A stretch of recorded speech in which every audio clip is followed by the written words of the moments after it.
300, 350, 400, 450, 500, 550, 600, 650, 2650, മേലുണ്ട്. അർജുൻ ദാസിന് ശേഷം ഇത്രയും വെറൈറ്റി ആയിട്ടുള്ള ശബ്ദം ഞാൻ കേട്ടിട്ടില്ല. ആ ശബ്ദം കൊണ്ടാണ് കച്ചവടം നടക്കണത്. ആ ശബ്ദമാണ് വെറൈറ്റി, ആ ശബ്ദമാണ് സൗന്ദര്യം, ശബ്ദമാണ് ഇയാളെ വൈറലാക്കിയത്. ആ ശബ്ദം കൊണ്ടാണ് നമ്മളിത് കേൾക്കുന്നത് പോലും. അപ്പൊ ആ ശബ്ദത്തിനാണ് സ്തുതി.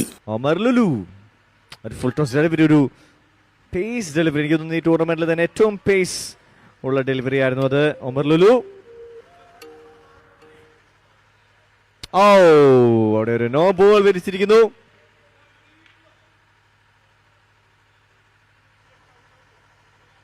ഒമർ ലുലു അല്ല, ലുലു മോളെ കൊണ്ടല്ലോ ഏറ്റവും പേസ് ഉള്ള ബോളായിരുന്നു ഇതെന്ന്. ഇത് എന്ത് കളി ഇതിന്? ആടാ നിനക്കൊരു കമന്ററി പറയുന്ന എന്ത് കളി ഇത്? എന്തായാലും ക്രിക്കറ്റ് അല്ല. കൊച്ചിയിൽ നമ്മൾ ക്രിക്കറ്റ് കളി തുടങ്ങുന്നതിന് മുന്നേ ഐസ്ക്രീം ബോളിൽ പേപ്പർ കുത്തി കയറ്റിട്ട് നമ്മൾ ഇതുപോലെ കളിക്കാറുണ്ടായിരുന്നു. ആ കളി വല്ലതാണ് ഇത്? അണ്ടർ ആം ക്രിക്കറ്റ് അതായിരിക്കും.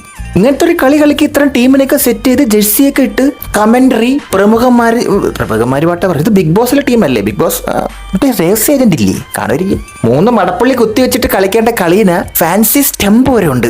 കാലിൽ പാഡും ക്യാപ്പും ഒക്കെ വെച്ചിരുന്ന കുറച്ചുകൂടി ഒരു ഫാൻസി ആക്കായിരുന്നു. ഇത്ര സെറ്റപ്പ് ഒക്കെ ചെയ്തിട്ട് ഒരു സ്റ്റേഡിയത്തിലോ അല്ലെങ്കിൽ ഒരു ടർഫിലോ പോയിട്ട് ക്രിക്കറ്റ് കളിച്ചാൽ പോരായിരുന്ന കാണാൻ നല്ല രസമായിരുന്നു തന്നെയല്ലേ?